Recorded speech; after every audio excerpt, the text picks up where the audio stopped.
La invitada de hoy es una amante empedernida de la Mérida de antes, un rostro conocido por muchos, de una personalidad única. Ella te transportará a aquellos años maravillosos. Bienvenida Roxana Peniche a Retrovisión.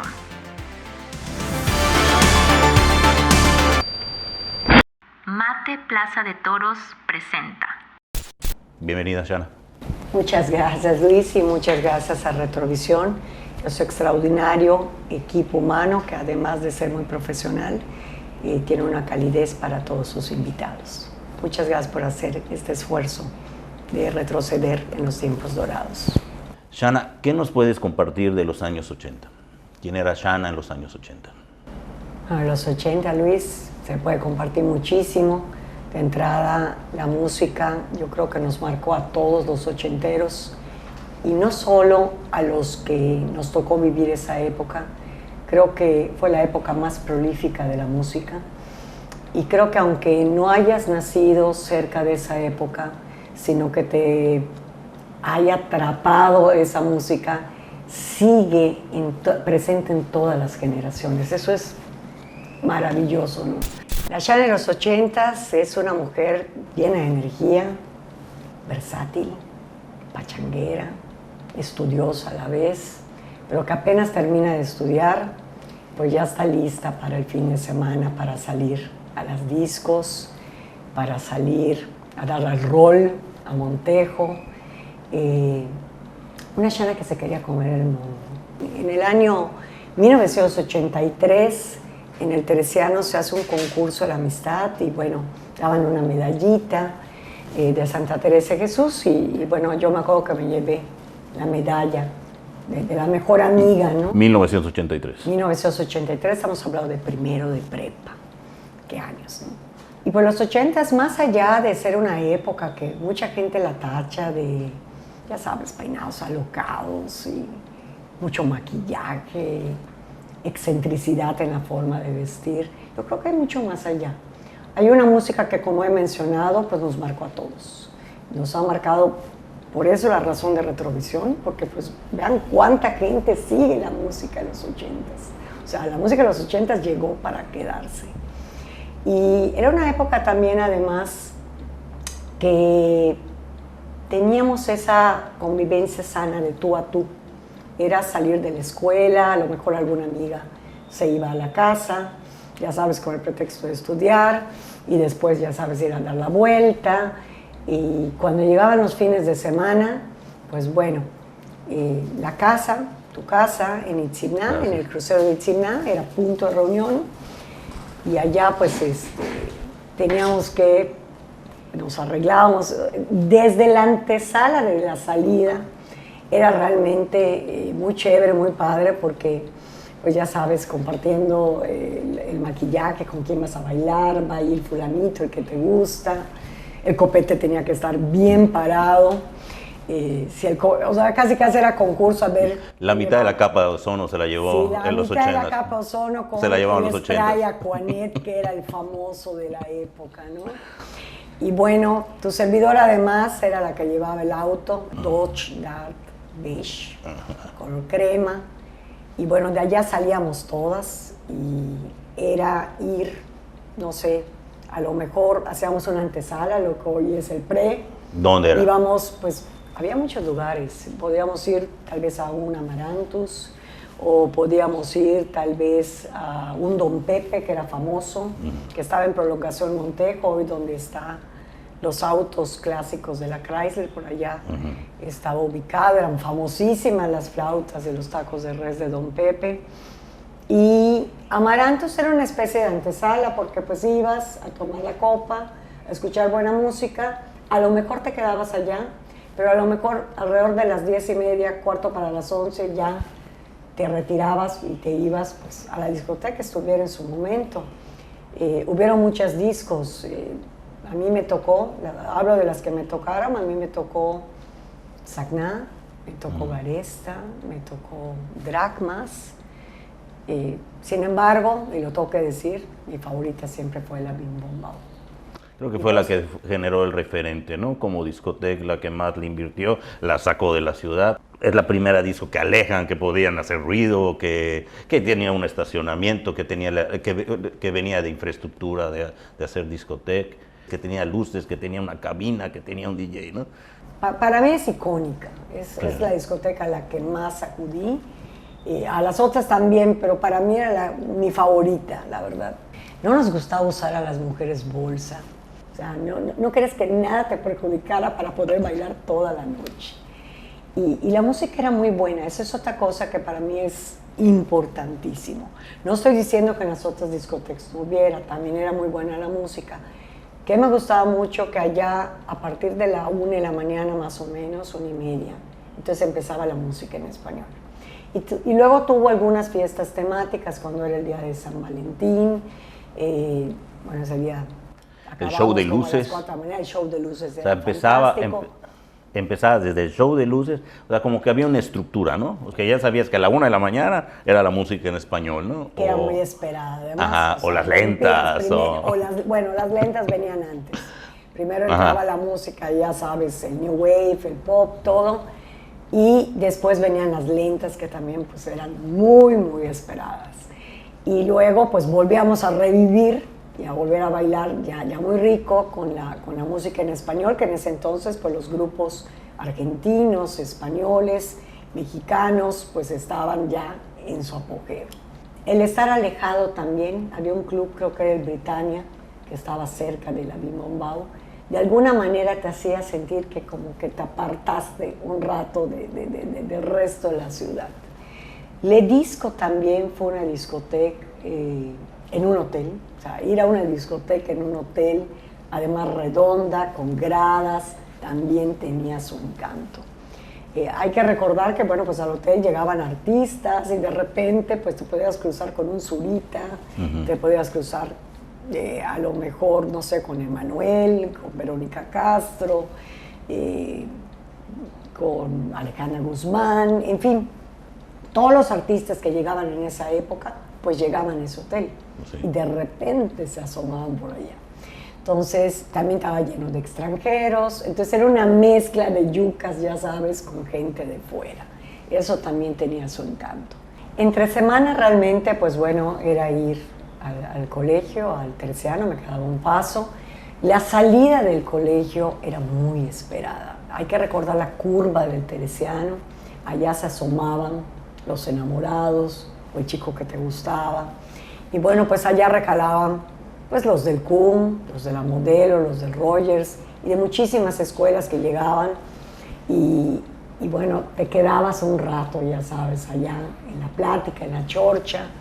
Esa era, digamos, entre semana.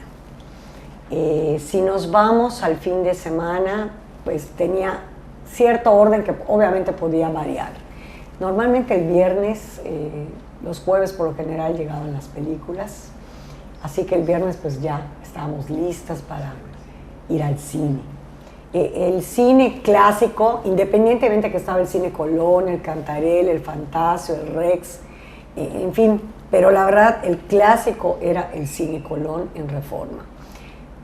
Había una función de las 4:45 y otra creo que era a las 7:15. Empezamos con la de las 4:45 y luego fuimos subiendo a la de 7:15. Si era la de las 4:45 entonces, o la de las 7:15, cualquiera de las dos, el chiste era llegar con mucho tiempo, no solo para adquirir tu boleto, sino porque se formaba una cola enorme que podía llegar, que te gusta, casi por donde están las oficinas de CFE, y el chiste era llegar temprano para ver a medio Mérida. Entonces, en la fila, estar en el cotorreo, ¿me explico?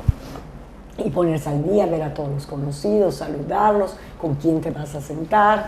Si te encontrabas algún conocido, pues te colabas, ¿no? En la fila.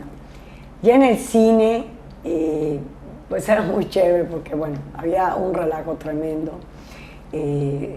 No solo era ir a ver la película, sino que de repente, bueno, las palomitas volaban por el cine, o las bolitas de polietileno, a ver si se ponía un poco de relajo la cosa. Porque era la función de los jóvenes. Era la función de los jóvenes. Empezamos con las 4:45 y después pasamos a las 7:15. Si era la de las 4:45, que fue en los primeros años, entonces nos daba tiempo de ir a cenar. Mencioné hace un rato Don Pepe, pero hay que recordar también que estaba el Gato Pardo, para mí, uno de los mejores restaurantes, en lo que eran las pizzas eran las mejores, y el lugar además estaba muy, muy lindo decorado. Sí. Como gótico, ¿no? O sea, ¿no? Tipo gótico, las mesas de madera, los platos. Pero había una armadura, ¿no? Ya te me fuiste al Gato Pardo. Al Gato Pardo, ¿no? Al Gato Pardo, sí. Entonces era ir a cenar, ya fuera al Gato Pardo, o ir a tomar un granizado a la Reina Montejo, o ir a Leo ya también empezaba. Podía ser que después de estar en Leo nos quedáramos afuera. Los veías a los mismos del cine a cenar, pero te los encontrabas, a los mismos del cine te los encontrabas a 5 cuadras otra vez en Montejo, ¿no?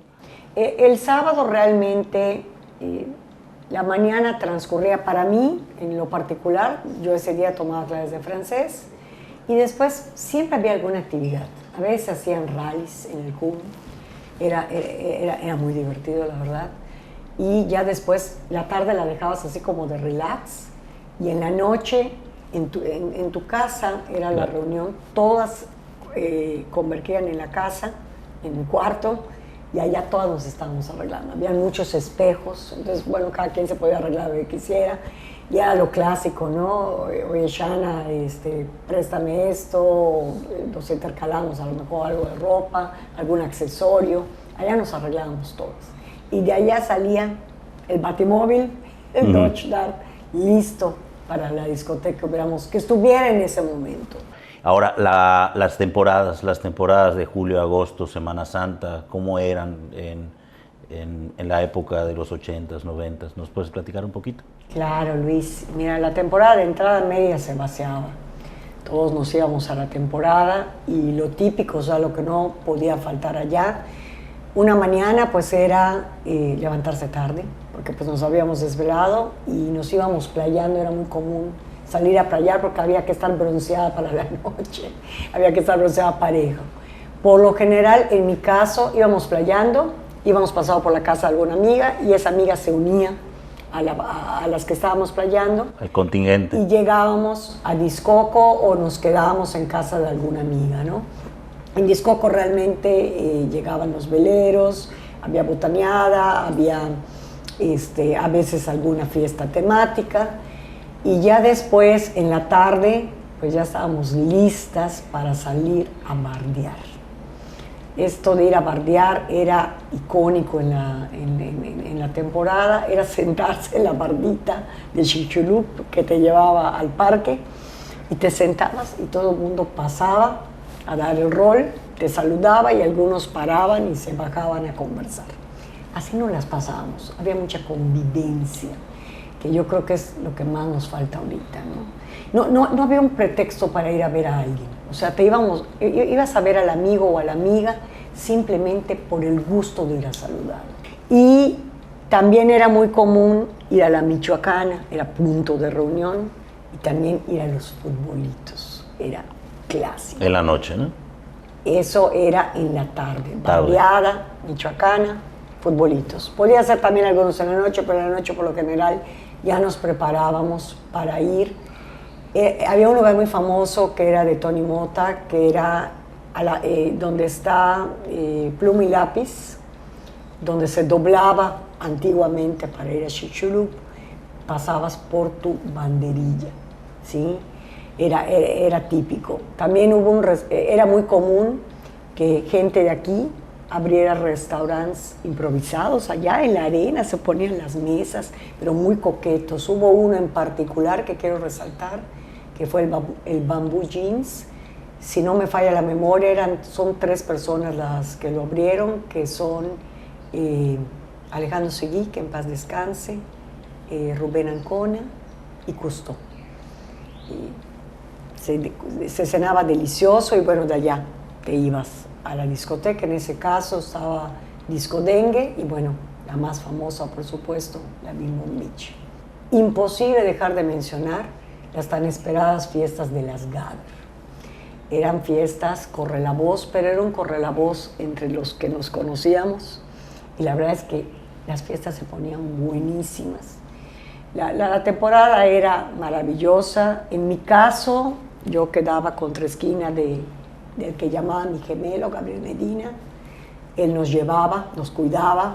Recuerdo que salíamos a dar la vuelta, era el Trivián, que el nombre significa por los Tri de Trino Molina, Vi de Vicente Rosa y An de Andrés García.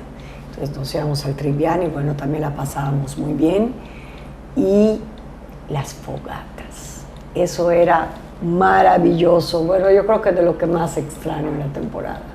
Las fogatas era reunirnos alrededor de la fogata, y se sacaban las salchichas, los unchos, quien sabía tocar la guitarra salvaba la guitarreada, pero también habían juegos, estaban calabaceados, tamalitos a la olla, látigo, teléfono ¿no? descompuesto, látigo.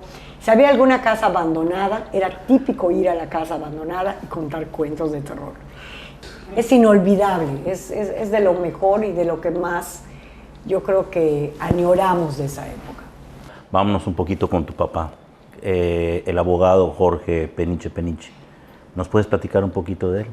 De mi papá se puede decir mucho, sin embargo yo creo que lo que más destaca es que tenía una gran capacidad de gozo, amaba la vida, todo disfrutaba.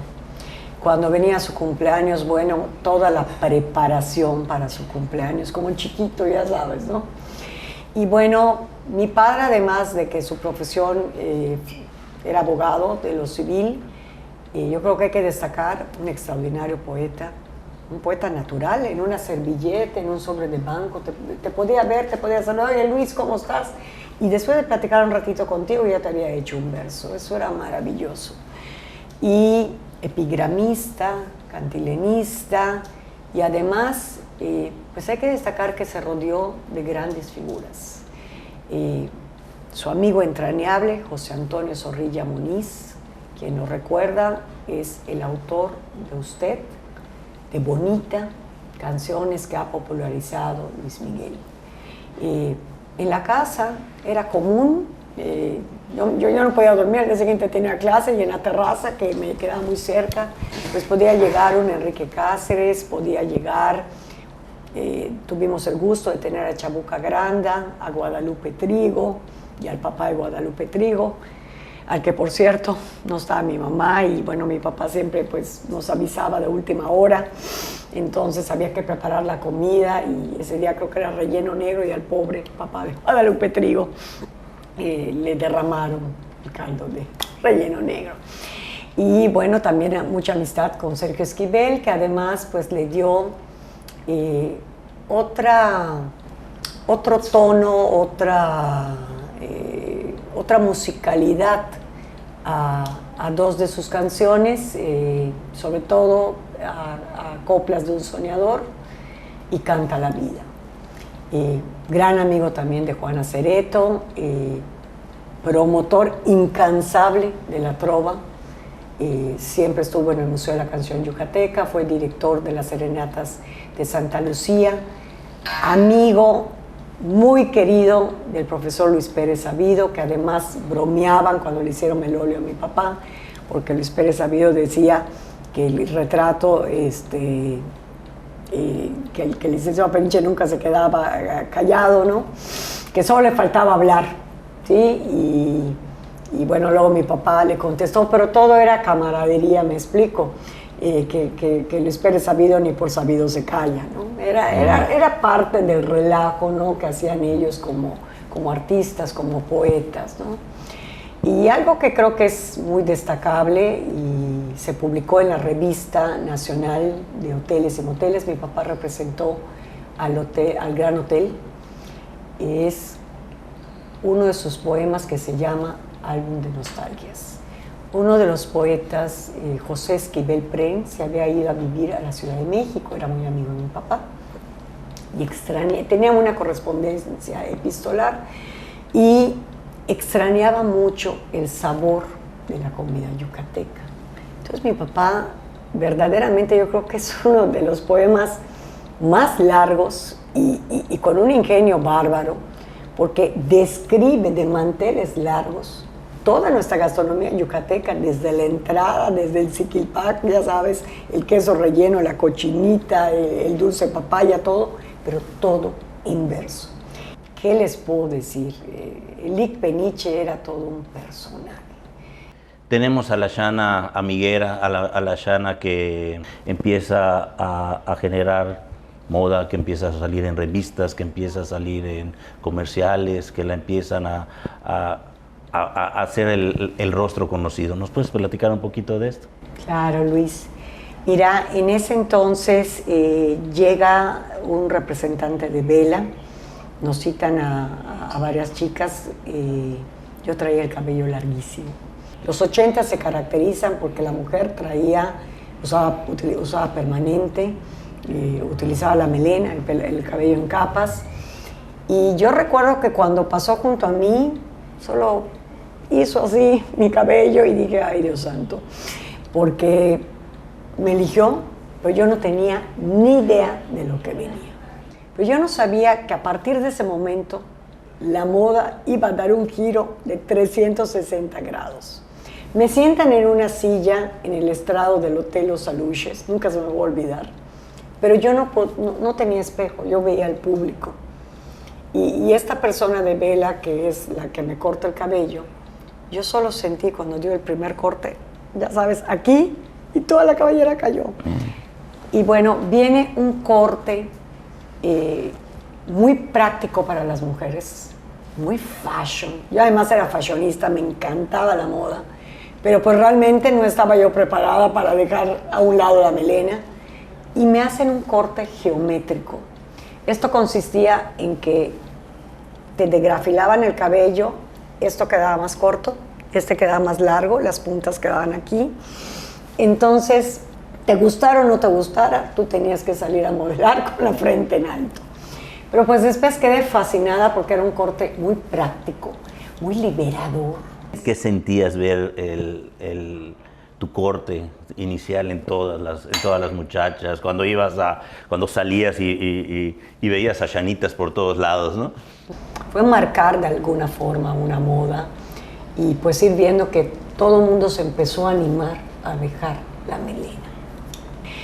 También tuve la oportunidad con Manina Ancona, a través de la estética de Holiday y del estilista Heriberto, de modelar tanto cortes de cabello como peinados en el programa de Manina, y con la galletera donde acababan de sacar una nueva línea de galletas, entonces nos citaron en las oficinas principales de la Donde, y era una especie como que estábamos en una oficina, estábamos en un coffee break, y bueno, yo salía anunciando las galletas, ¿no? Se pasaba por televisión.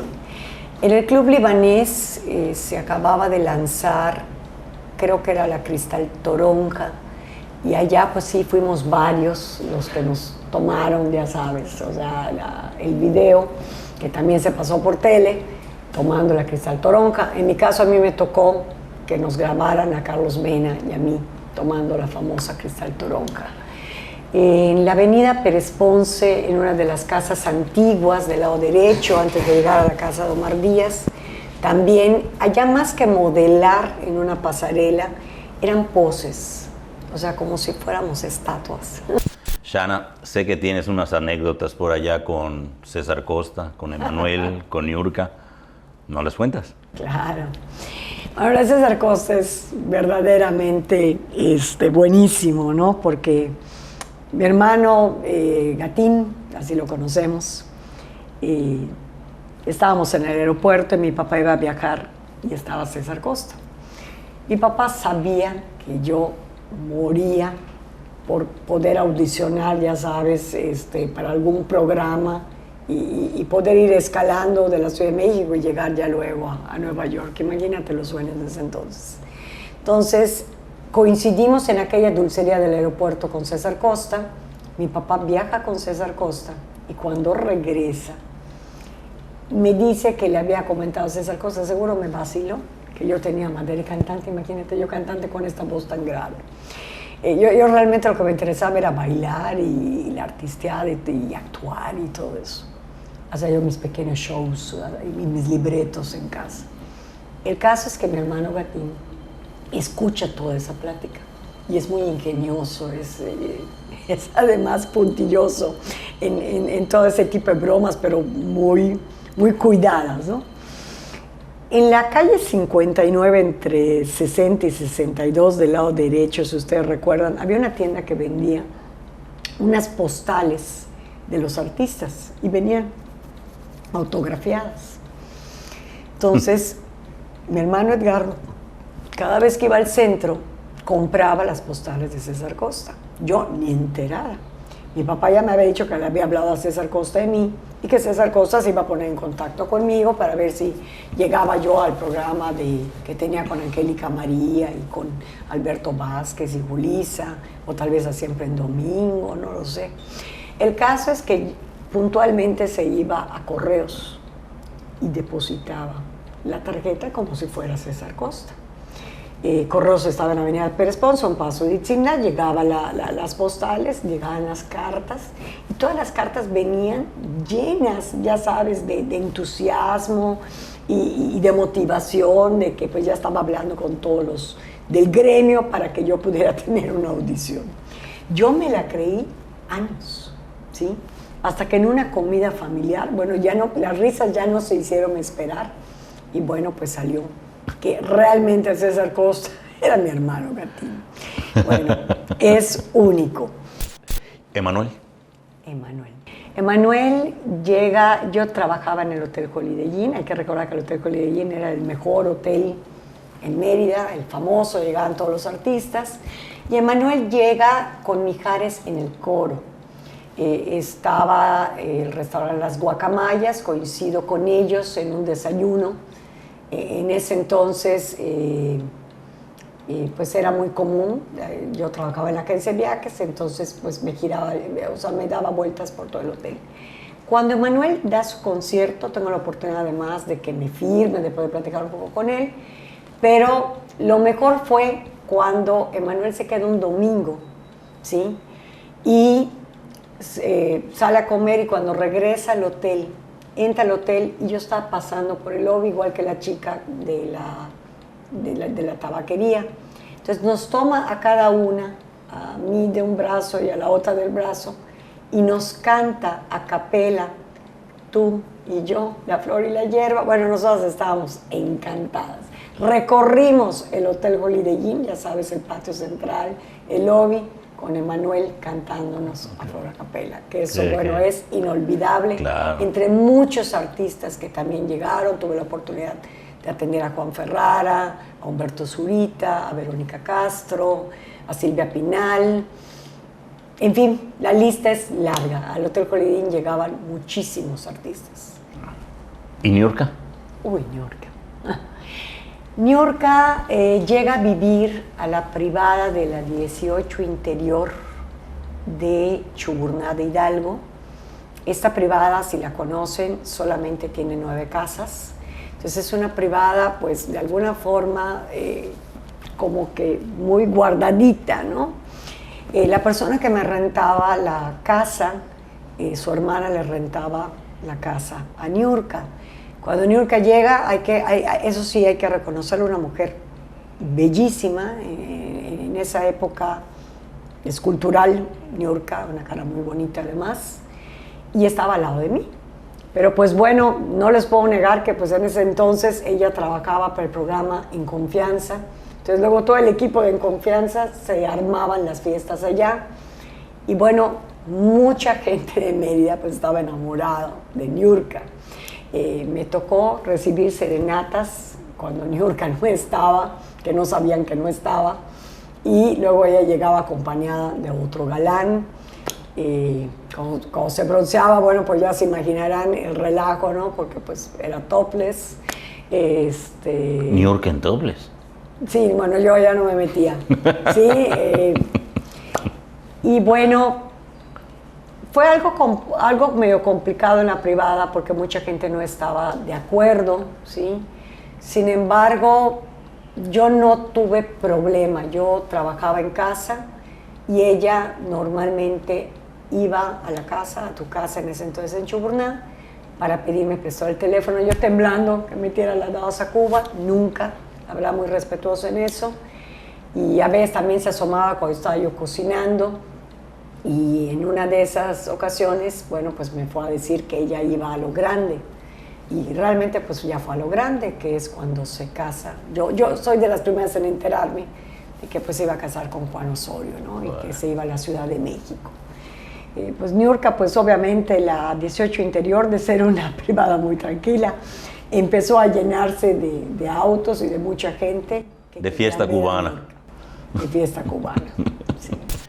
Shana, ¿nos puedes platicar un poquito de tu paso por Coparmex, por tu sección en el Novedades de Yucatán? ¿Qué pasó en esas épocas? La Coparmex Mérida, en 1996, entraba Leandro Silveira Cuevas como presidente. Es entonces cuando Leandro me llama una tarde para invitarme a formar parte de la Coparmex Mérida. Y bueno, sé que destacar también, eso sí es importante, que al principio no fue fácil, ¿sí? Y eso se lo digo a todas las mujeres porque pues llegar a un foro, a una junta, a una comida, todos los lunes con 32 caballeros, todos empresarios exitosísimos, y ver a una mujer, pues al principio no era del todo, o sea, no todos estaban de acuerdo, porque pues ustedes lo saben, a veces pues pueden utilizar palabras altisonantes o quieren hablar algo en corto, y pues el que estuviera una mujer de alguna forma los limitaba. Al principio se preguntaban, bueno, ¿y qué hace Roxana aquí, no? Ya después, con el tiempo, al contrario, no solo estuve yo, sino que pedí al año siguiente que se incluyera otra mujer. La segunda mujer fue Elsie Carrillo, y ya después entraron Lourdes Béjar, María Antonia Rodríguez, Moni Corona, Susana Covarrubias, en fin, ya fui pidiendo más lugares para las mujeres. Quiero también destacar que el Novedades de Yucatán nos dio la gran oportunidad, Gerardo García Gamboa, nos dio la oportunidad de tener una página de Visión de Mujer, que luego pasó a Visión de Mujer Empresaria, en donde tratábamos de que cada semana se entrevistara a una de las mujeres empresarias. Esto como lo hacíamos en conjunto con Martín Elizondo Nathan, que era el periodista y el que entrevistaba, y con quien yo, pues hasta la 1 o 2 de la mañana antes de pasar a redacción, teníamos que revisar todo antes de que pasara al periódico. Se entrevistaba a las diferentes mujeres empresarias en su lugar.